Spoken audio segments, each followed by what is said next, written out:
الرحمن الرحيم. خطبة الكتاب. بدأت ببسم الله في النظم أولا تبارك رحمانا رحيما وموئلا، وثنيت صلى الله ربي على الرضا محمد المهدى إلى الناس مرسلا، وعتراته ثم الصحابة ثم من تلاهم على الإحسان بالخير وبلا، وثلثت أن الحمد لله دائما وما ليس مبدوءا به أجذام العلا، وبعد فحبل الله فينا كتابه، فجاهد به حبل العدا متحبلا، وأخلق به إذ ليس يخلق جدة جديدا مواليه على الجد مقبلا، وقارئوه المرضي قرى مثاله كالتروج. السلام عليكم ورحمة الله تعالى وبركاته. Walaikum salam rahmatullah. How are you? I'm fine. So let me welcome our listeners to yet another Wasabih talk series. Today is a very unique day because we are doing something entirely different. I'm sure when I heard her title, I said, wait a minute, this is the first time of reading something like this. I need to get an explanation for this. And I'm sure all of you out there will be wondering, who is she? I mean, she is the emotions opener coach for courageous leaders. Of course, everyone wants to be a courageous leader. And if she says she's the emotions opener, then all of us are ready for you to open our emotions, whatever it means, for us to step out there as courageous leaders. She is also the author of Detached Love, a very, very good book for you to read. She is going to tell us much about it and the Replenish Me concept. These are very unique things that is coming from a unique personality. She is the author of all this. She created them. So when I say today is a different day, you understand. She's going to be talking to us from her heart, something she created from her heart. So please allow me to welcome a very special guest, Cordelia Gaffar. Please, you are welcome to Wasabih Talk Series. Thank you. Thank you for having me, Awal. And yeah, the emotions opener. I decided, like when I really embraced my gift, from Allah, I thought I should give it a unique title. So, and people will not only be intrigued, but they'll be like open, to receiving. Great. And I'd like to know, how do you know when you are receiving gifts from Allah? I'm sure a lot of people will be wondering, how do you recognize that? Allah speaking to you, or a dream, or a feeling, or emotions? What does that mean when I receive the gift, my gift from Allah? What does it mean? Can you explain to my audience? Yeah. So when, before we went on live, I was saying that I was considering going into an MBA program, but then I thought, well, let me just start my own business. And so, I prayed istikhara about like, what is it that is my gift that I can share, and, of myself, of course, I know I'm a pretty good writer. I've been doing that for like ages. And I know that I'm a very compassionate person and I like to help people to make their lives easier, but like, how would I combine all that and really support, and who would I support, And so, yeah, I started my journey just like that. I had my book, my first book, workout around my day, and I started doing workshops in masjid, and at the masajid in my area. And then, little by little, as I was ready, right, as I strengthened my muscle, then Allah said, okay, now you can do more. Now you can do more. And then, of course, as I'm working with people, they're asking me also. And sometimes I'd be like, Allah, I don't know if I can do that. Right. Yeah. And so then, so finally, I want to say in 2019, so I started in like 2015. By 2019, that's when this particular download came, that this is the title. Mm-hmm. So it wasn't like in the beginning, Yeah, this is really, really interesting. So take us through a journey. And the journey I want you to take us through is, what is your role as emotions opener transformation coach? Yeah. So my role is basically, our emotions are something that we run from, right? Because we think as Muslims, we're not supposed to feel too much, right? And that we have to be stoic somehow. However, part of what I've learned is that our emotions are actually the bridge between our physical self and our spiritual self. So actually, so we can connect deeper with Allah, we got to feel stuff, right? Because that's the journey. And so, and welcome it, by replenishing, like fully feeling it. And so I studied the science of emotions, right? So in this case, the resources were not necessarily Muslims, but actual, like a female scientist from Jewish origin. And then also there's Dr. Ahmed Sakar. I don't know if you're familiar with his work, from Lebanon.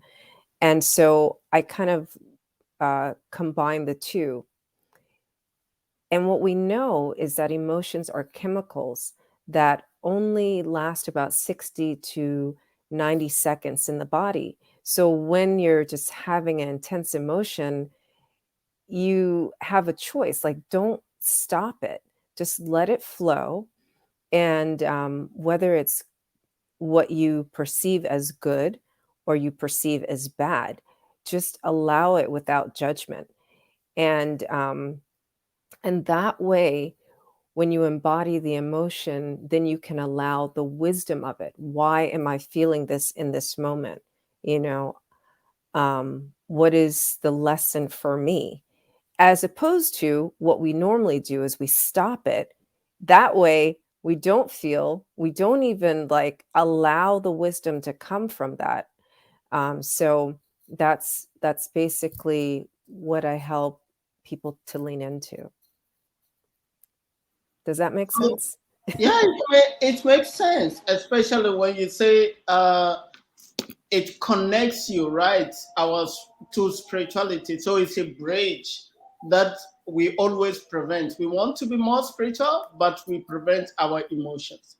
But let me ask, so you let the emotion flow, even if it is a negative emotion? Yes. You're not going to do anything in that moment. This is where, right, there's a hadith about anger, isn't it? It's the same with all emotions, though, I would say. Like when you're feeling the intensity of it, you change your position. So like if let's use anger, because let's be real, many people do feel that. In fact, I would say most people feel rage, but that's why we are too embarrassed to feel it. But if you change your position, right? If you're sitting, lay down or stand up. I actually think with anger, it's better to stand up because it allows you to ground yourself and really feel the whole, like, lava, right? Of the emotion of rage. And if you just like, when you stand up also, if you're enraged, you have to change the way you breathe, which is another part of Unani Tib, which I'm studying to be. That's the traditional Islamic medicine, and I'm studying to be a holistic practitioner. And so there's a lot of deep breathing techniques that come with that, right? So if you change your position and to standing, then you have to, and Tib, we breathe from our knees, so and you really just allow yourself to ground into that, pull the oxygen through your body, and in that process you're so focused on just breathing right that by the time you exhale, then you're just like, okay, Allah, what is this? Why am I feeling this? And what it says in Tasawwuf about anger is that is it exists to let you know what's important to you, where where you need to speak up, if there is an injustice. And when we think of injustice, it doesn't have to be like something broadly political or something, just horrible going on in our country. It could be something like in your family dynamic. There's a lot of generational just missteps that we perpetuate because that's the way this family is. And maybe it's the way the family needs to stop being sometimes, And so that is an injustice, right? Because the way we are with ourselves, with our family, is the way we're going to be when we walk out the door. And that's what perpetuates the misunderstanding of the way Muslims are and who we are, right? So, yeah. Interesting concepts. I'm learning for the first time. Interesting. We are going to learn together today. So these emotions that you are talking of, and you change your position and all those kind of things. This is from the Quranic point of view, right? Yeah.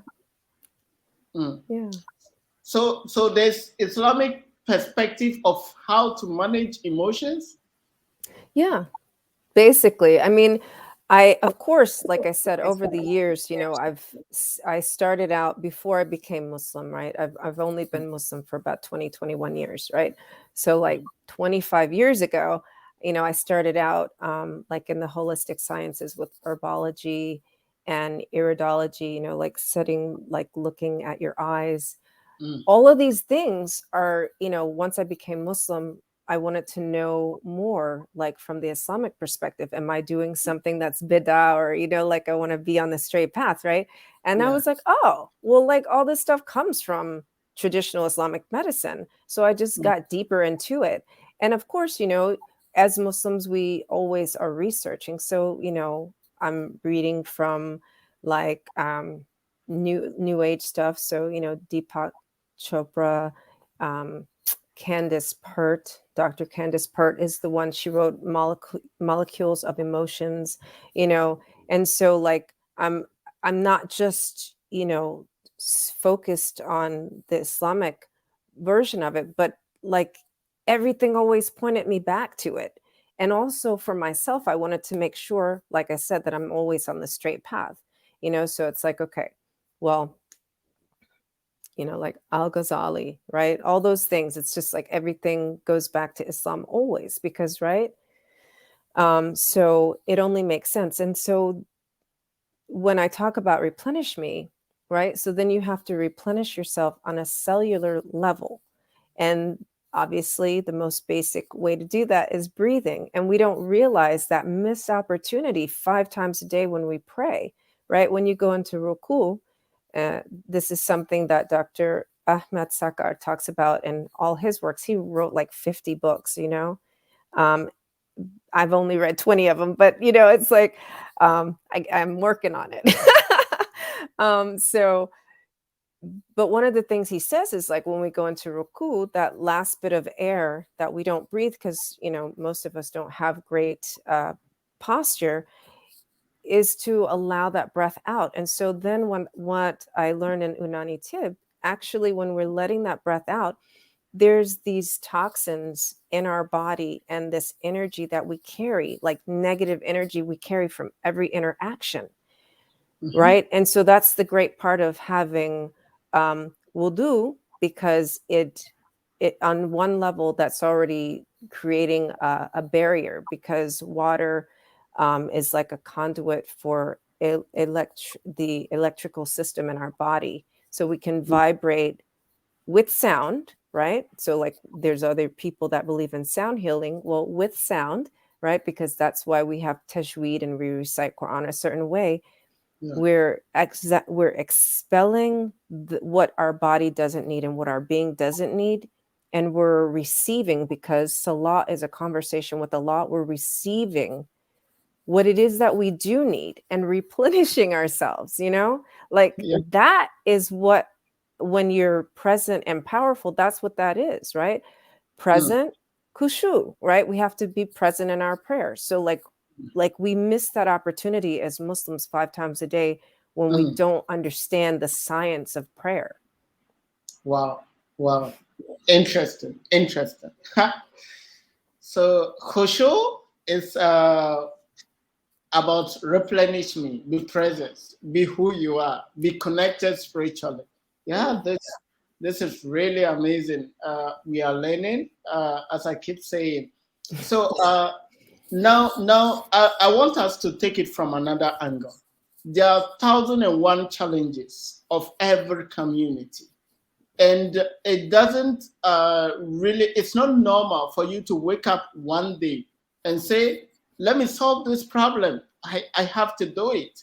So I want you to take us from the journey of this entrepreneurial aspect of your life.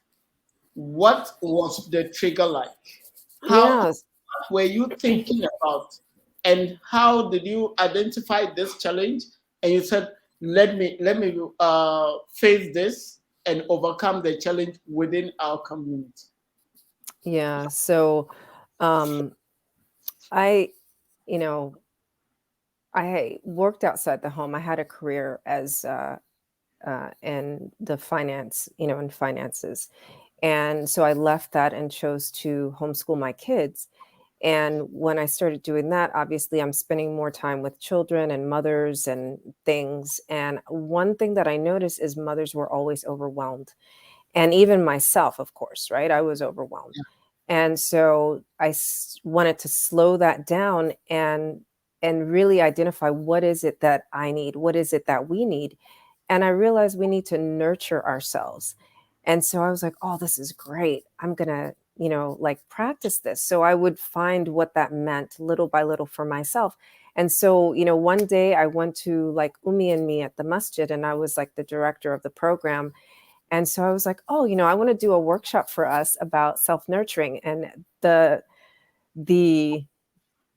judgment, like, and the stares that I got was like, what kind of mother are you? You're going to nurture yourself. You know what I mean? Like, no words, but you could just like see it. And I was like, okay, yeah, that's what's up. We need to nurture ourselves, because when you don't nurture yourself as a mother, you suck as a mother, right?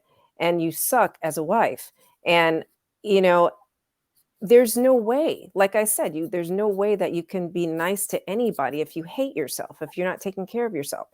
So that was the problem. And so I did the workshop. It was not well received. So the next workshop I did was on time management. I just changed the title and I presented the same thing.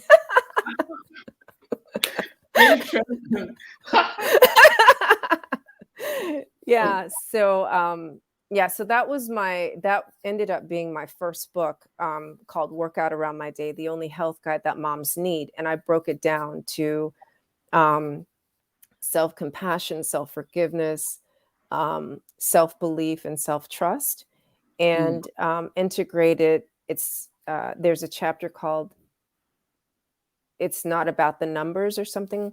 And, because women always want to lose weight. And so I was talking about, don't jump on that scale. jump on the scale of your heart and their recipes and stuff like that. So, I integrated all my knowledge about understanding fitness, well-being, and, taking care of yourself spiritually. So that's where it began.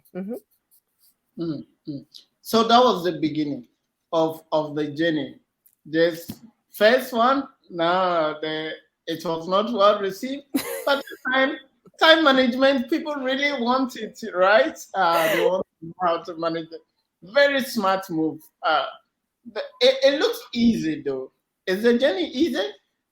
No, that was just the beginning. So, like, I realized, like, oh my gosh, like now I've got books and I'm doing workshops, like this might be a real business. So I joined a local mastermind, and there wasn't one for Muslim entrepreneurs. So it was like non-Muslims. And so then after, joining that, one of the women was like, I'm doing a conference. Will you be a panelist? I'm like, sure.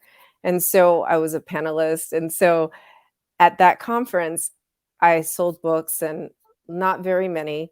And I was like, wow, this is really hard. Believe it or not, somebody asked me, like, oh, could you speak at my conference? But I want you to be one of the main stage speakers. So the next month I did my first speech, and man, I bombed. It was horrible. Like, my slides didn't show up. I had to, for 15 minutes, I had to kind of remember what it was I was going to talk about. And then finally my slides came on, but by then I was in flow, and oh yeah, it was just awful.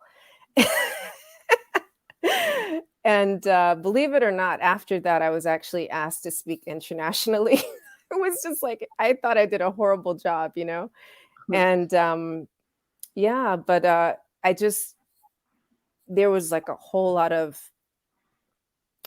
internal overcoming. And I realized the more that I was in integrity and congruence with what my message is and who I am as a person, no matter how hard it is, and like going from just your local, 5 masajid where where your friends, run the sisters program, to like speaking in like regular places, and then conferences, women's empowerment conferences. That was remember I told you that first workshop that was not well received. Yeah. I was very grateful for that, because going to speak at women's empowerment conferences where everybody's white but you, and you're showing up in hijab, they're just like, oh, darling, what are you here for? And I'm like, I'm one of the speakers. And they're like, oh, what are you going to teach us about? Talk about judgment. And I was like, you'll see, And yeah, I like flipped their minds inside out. And just being able to pull myself together in the face of adversity and like straight up prejudice, like on a regular basis. Like that was my journey for like a good 3-4 years, white people, men, not being, then I wanted to speak at the real Muslim conferences, and like being rejected because I didn't have enough Islamic content, and I'm not an Islamic scholar. I'm not this, I'm not that. I don't have PhD. And it's just like, yeah. And so, yeah, there have been so many reasons to give up. My, like even within my family, I didn't have support. And, but I'm still here. And that's why I feel strongly like these past 2 years, right? That's when what is it that I really do, came to me. And so all along, it's always been, I've been replenishing me, right? And so I had a podcast in the background with all this, right, in the backdrop. And it was called Replenish Me. And then I changed it in 2020 after I received my award in London to Free to Be, right? Because like all these years, I was just like in the absence of having someone to pour into me. It was me and Allah. It's always going to be me and Allah, right? It was always about replenish me, replenish me, replenish me. And then finally, I got to a point where, okay, now I'm free to be, right? I can just be exactly who Allah created me to be, the emotions opener for courageous leaders. And that's what I've been doing, courageously self-leading my path in entrepreneurship. Interesting. Very, very interesting. So, would you say the secrets to entrepreneurship and something that should encourage all our Muslim brothers and sisters out there, and even the non-Muslims, is just to act, and everything will fall in place? Action. Will you say that? I would agree. Yeah, definitely. Yeah. It's just like whatever you're feeling, just do it, don't ruminate on it. Don't waste time thinking about stuff, right? Do the things, just make one step in the direction of what you're aiming at every day. Yeah. Yeah, so I have a question here. Let me just put it across so that we move to the next stage of our discussions. So there's a question: at what point in your life that you decided, no matter what happens, I am going to work on my dream, my vision, and that is it? At what point? Yeah, like I was going to give up 2 years ago. And so I was just like, you know what? I mean, so there was that. And then there was the original at that point, because I kept stopping and starting, before I started this business 7 years ago. I was just like, you know what? I'm just going to do it. I'm going to get started. But then when it got to be too much, I was going to stop. And then I was like, you know what? I'm going to keep going. Even if it's just one step every day, I'm going to just keep going, Very interesting. Very, very interesting. Now I want us to change the move. We change another angle and see how basically emotions are linked to successful entrepreneurship. You said courageous leaders, and how does emotions, what I feel, does it matter in entrepreneurship at all? It does. You have to be connected to what you're doing, and it's the emotions that make us human. I mean, obviously, strategically, you have to use your brain for stuff, right? But like, it's at the core of it. The only way you're going to connect with your clients, your customers, your audience is through feeling something, right? And if you stop, if you're always in your head, then you're never going to make that connection. You can run the numbers all day long, right? Because that's my background. Like, I can write, I can create a financial report and, look at the stats and the data all day long. But, the data comes down to, really, when I look at my strategies, it's like, so how many people did I talk to? What was the outcome of that conversation? And like, where have we gotten to now? So I can go back 4 years to people that I connected to heart to heart. Maybe I spoke at a conference, maybe they saw me, on a summit, or I spoke on a live or something like that, or they listened to my podcast. And they, the next step was, they connected, they bought my book, they went to my website, they joined my newsletter, and then they, reached out to me for a complimentary call, right? And we had a complimentary coaching exchange once or twice. And then, they joined a group program, or they worked with me one-on-one, or they attended a retreat that I was having, so I can look at the stats, but it always goes back to, I touched that person's heart. So you have to see people. And in order to see people and be with them, you have to know what it's like to be with yourself. You have to have a strong sense of, I apologize, they're like street cleaning, so I don't know if you can hear any noise in the background, but you have to have a strong sense of who you are and how you're feeling and what you're vibrating when you're communicating with people, So yeah, emotions do matter. I'm not saying to get caught up in them clearly, right? But you have to be aware of them and know them. And you have to also have a protective barrier with that, right? So it's one thing for me to have a feeling and an emotion, but when I'm dealing with people and you're outward facing, right? You have to be careful how much of other people's energy you allow in as well. And this is where emotions matter as well, because, I had plenty of opportunities to get triggered, right? Like, how many times did I get called darling or honey or, by men or white women, and I could have just like gone in a huff someplace else. But I don't receive what people project. I see that gives me a lot of information about who I'm dealing with, though, right? Because I have a clear understanding of how people think and how people feel and what is their level of comfort to project. And the same for myself, So, yeah. Interesting. So being able to connect with yourself and your customers, then it is the emotions part. But it's quite challenging for me to know how much emotions am I going to allow. How do you manage this?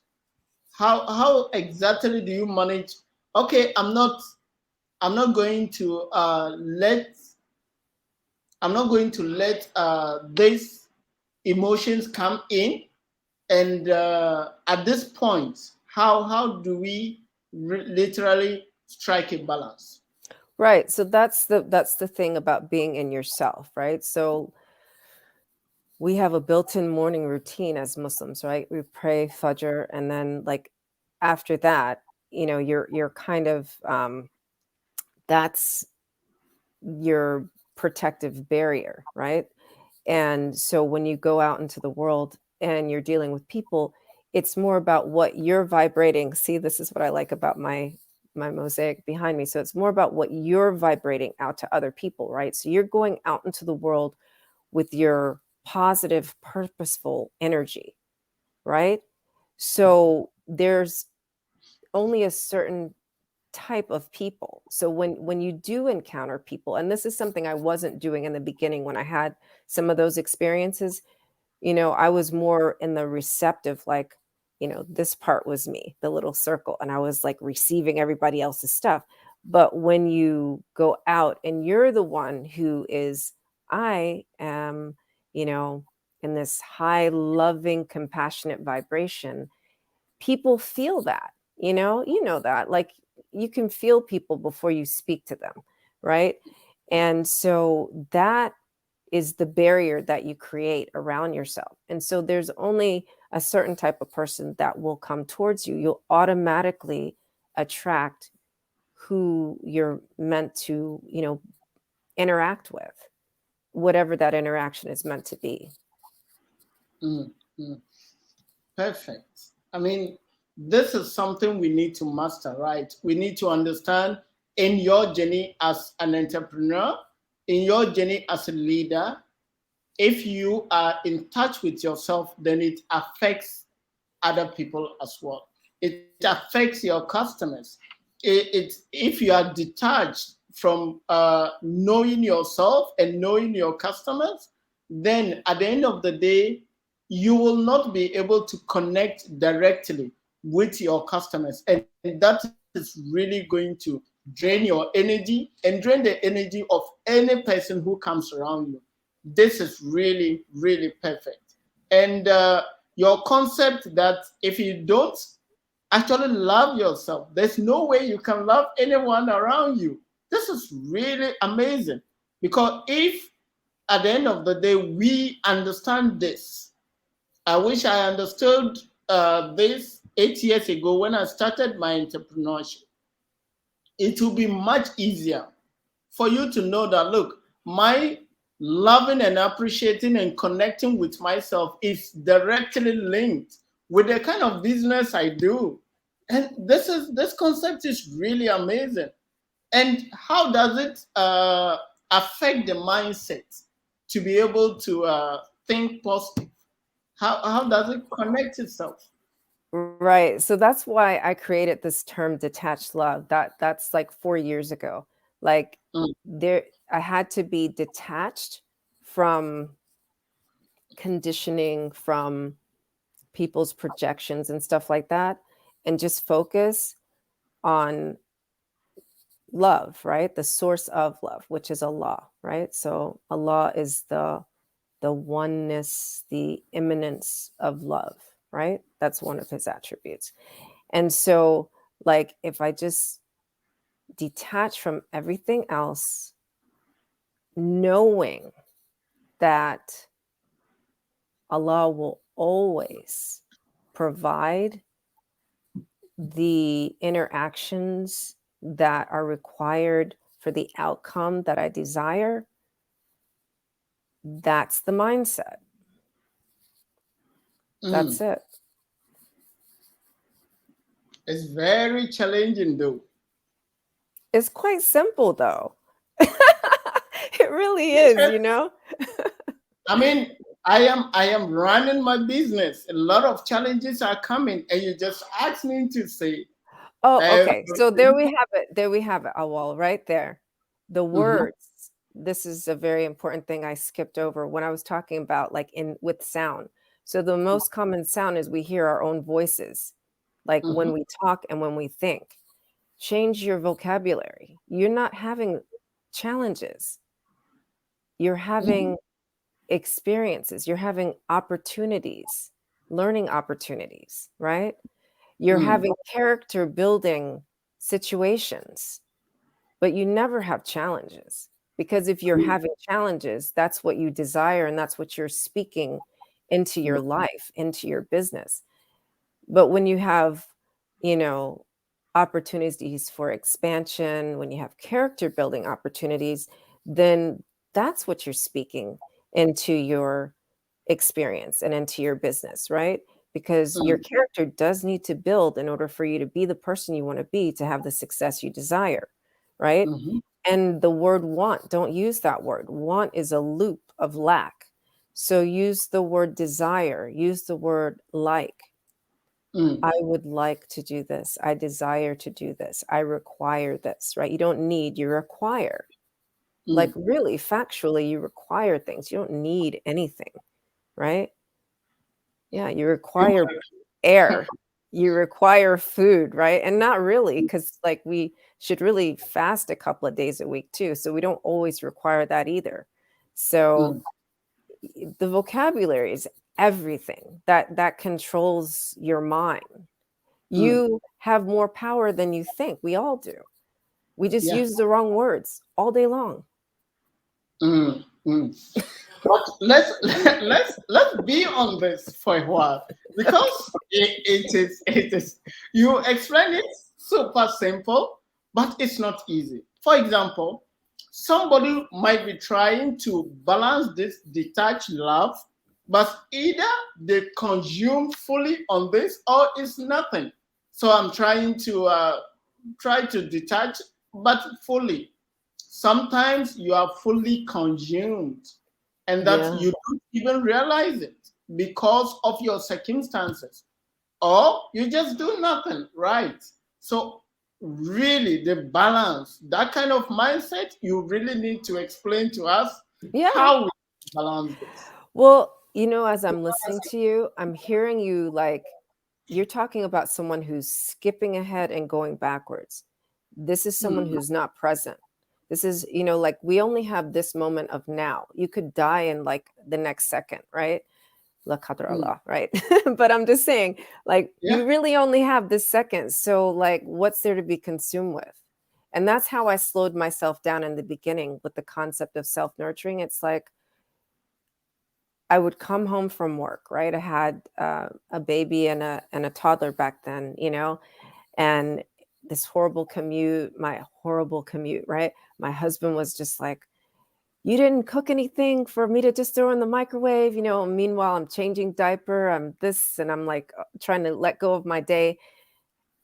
And then one day I was just like, "Wait a minute!" Like in this moment, I'm just in the bathroom washing my hands. That's Mm, what's happening right now.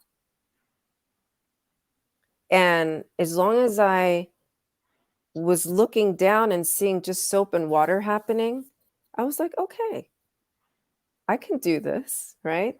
Then finish, turn off the water, dry my hands. Okay, I'm just drying my hands. Now I'm going to leave the bathroom. Therefore, I need to say my dua, leave the bathroom, right? All right, so I'm going to close that door. All right. So now I'm going to put on my cooking clothes, right?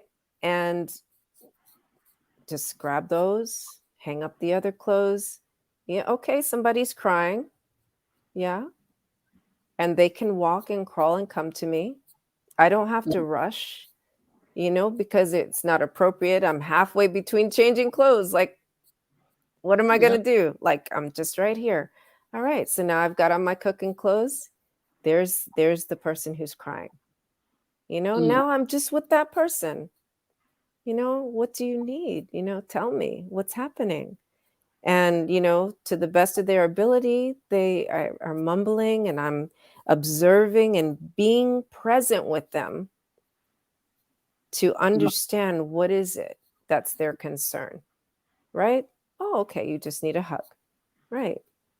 So now I'm hugging my baby, right? All right. Then I say, look, I'm gonna cook dinner. Do you want to help me cook dinner? Yeah, okay. So now I'm carrying my baby downstairs to cook dinner. You see what I'm saying? I had the choice. I could have been consumed. I could have been reacting to like the urgency. It's not like I'm not hungry. I was hungry.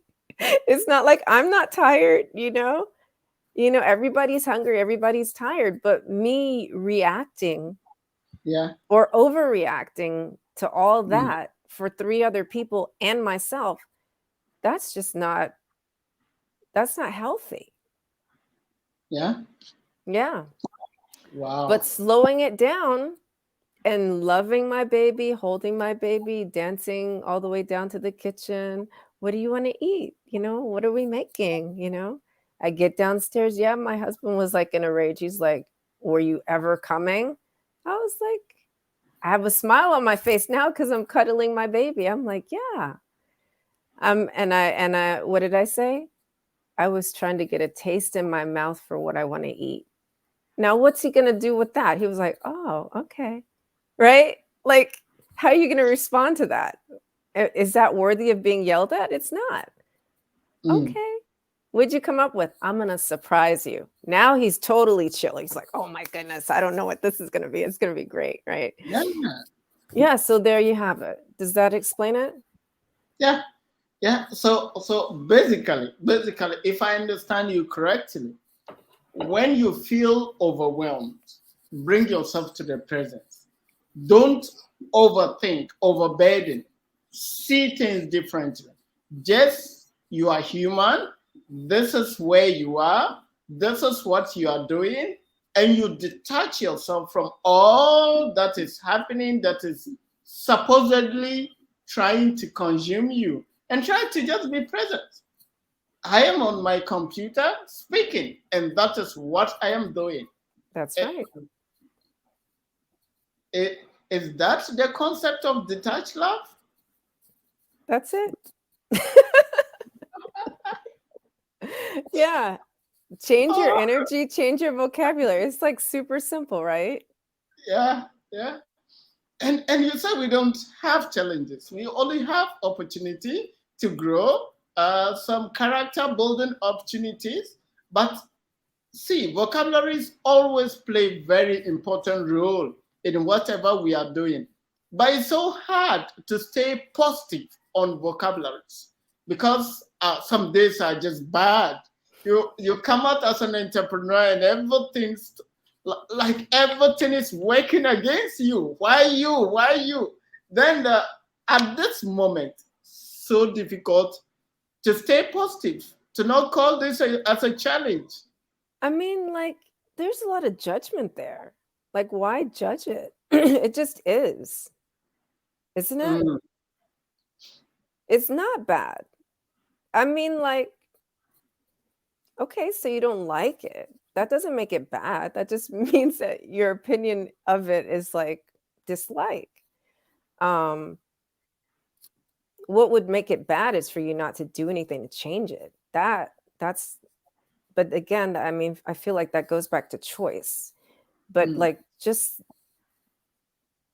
what am I trying to say? So just choosing not to judge things is really like the best place to start. Like, just choose not to judge it. It's not good, it's not bad, it is, right? So you're breathing. Is that a bad thing? No. Is it a good thing? I mean, yeah, it's great because you're still living, but you know, it's like, it just is. You're breathing, you know? Okay. So I have to defer my judgment when things are not moving my way. Or even at a point where I am going to be overwhelmed and I think that this is happening, that is happening, I should just see it as it is. It is happening. I don't have any judgment of it at this moment. What I see is that I am not making a sale. What I'm seeing is that these people just rejected my service or my product. And that is it. As whether it's good or bad, they didn't reject it. They're not for you. Remember?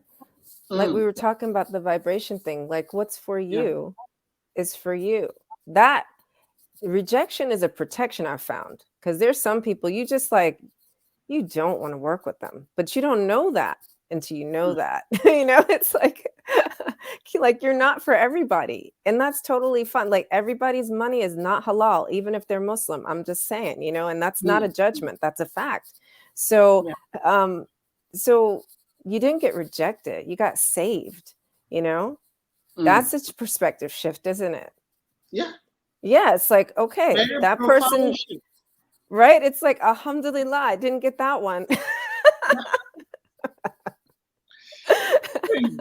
It's difficult sometimes, I must admit, to view rejection. So is it conscious practicing, then I become more positive, or is just a bit of, there's a mindset I have to develop, or I just need to practice? It's a heart set. So my subtitle for my book is transforming your heart so that you can transform your mind, right? So it's not about your mind. It never is. It's about your heart. In your heart. And it's not even about being positive. It's about choosing what's best for your heart in every interaction, right? So like, yeah, you can choose to start your day with, it's Monday, I have no money, I didn't, you know, I haven't had the clients come to me or accepting my proposals.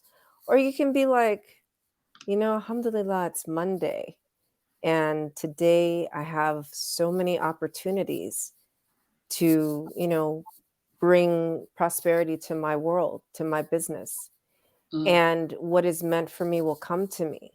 Recognizing that with your breath and with your choice to have those words, that changes the vibration, and all the pores in your body become antennae for attracting that to you, right?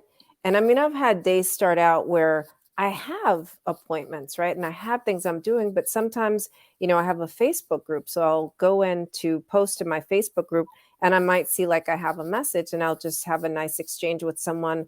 And then it will result in, you know, oh, you know, can I talk to you? And I'll be like, yeah, you know, and so we set up an appointment, and then that turns into a client. And that wasn't even like on the calendar for today, right? But it's because the openness of my heart and the vibration of my being is receptive to what is for me. But when we're not receptive to what's for me, with the, oh my gosh, it's Monday, I've got no money, you know, and you're looking at your schedule and you're doing according to what's planned, and you're not opening yourself, and your heart is closed to opportunity and possibility, you're actually blocking your being from even attracting anything. So it's very important not to be in the vibration, in the heart set of this is bad, I don't have, you know, always be in the receptive heart set of I'm open to what's for me. You know, it doesn't matter if your account is empty. That's okay. It's temporary, right? It's fine. You know, like you have to know that it's fine. Like Allah is Al-Razak. He is. It's just a fact. I mean, like I see the proof of that every day, all day long. Al-Razak, our listeners, some of them are non-Muslims, non-Arabic speaking. So yeah, you need to break he's it. he's the provider of all provision. You know, he is abundance, right? I don't know if that's the exact translation of that word, but you know, he is all that is. And if you're going to get anything, it's coming from Allah, you know? So and you attract that. I mean, you don't have to be Muslim. Most of my clients, I mean, it's a very recent thing that Muslims, you know, outside of the few that bought my books in the beginning, right, are Muslim, you know. So, but it doesn't change the way I speak. You know, I still make dua. I even, like, in some of my coaching sessions, I'll play Quran, you know, because you know, vibration is vibration, sound healing is sound healing, you know, and it does heal the heart, you know. We have to find another time to deal with this vibration, this sound healing, to understand. But I want to ask one question about team building or family. So I have this feeling I can balance myself. How do I carry my team along? How do I carry my family along? Yeah. So they are themselves too, right? So it's not about really, you know, as you increase in your own awareness and your own vibration, you know, you can invite them to be with you in that way, right? But you know, you don't want to beat them over the head with it, you know. And the ones that'll be more receptive are probably going to be your kids, right? Like your spouse may never, right? Or may, you know, eventually, but it'll be a lot slower, be receptive to your change of vocabulary. You know, they may just always tease you and call you delusional, right? And they may be like, okay, that's cute a while, but you know, like I couldn't buy food today. So like that's great to have your positivity, but you know, I need some money, you know. And that's when you just diffuse with the, you know, as long as my heart, as long as our hearts are open to what's for us, we'll have more than enough, you know. And it's your beingness in that, right? You have to be a stand for that. You have to be the example of that. And that's really what gets them on board. And you know what? Like I said, you know, they are who they are, right? So maybe it it's a case where you'll find that, you know, that spouse is, you know, that's your what do we call it? That is going to be your encouragement to be more of your beingness, more of, you know, that's going to be your encouragement to stand firm with changing your vocabulary. You need to have a spouse like that who's always going to, you know, have judgment, not think the way you think, not believe the way you believe, to propel you into just complete gratitude, right? Like, I'm so grateful that you're my wife. I'm so grateful that you're my husband, because if it wasn't for you, I would have given up ages ago. But I needed someone like you to inspire me to keep going and being open to what is for me, right? So sometimes you need that polarity, you know? Yeah.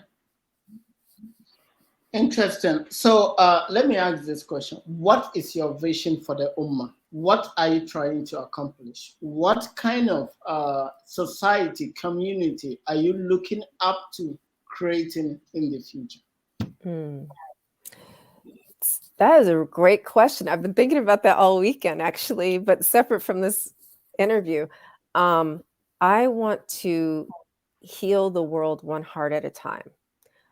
I want everyone to connect with the love within themselves so that they can really radiate that out. And then if you imagine we're all a bunch of love bubbles and we'll squeeze out all the darkness and all the hate and all the disunity.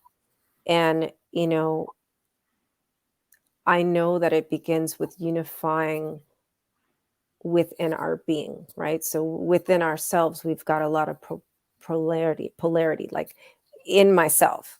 I had an experience this week and I was like, okay, I didn't know there were 3 of me in there, and just unifying, unifying and loving all of you so that you can, love others. So that's the vision.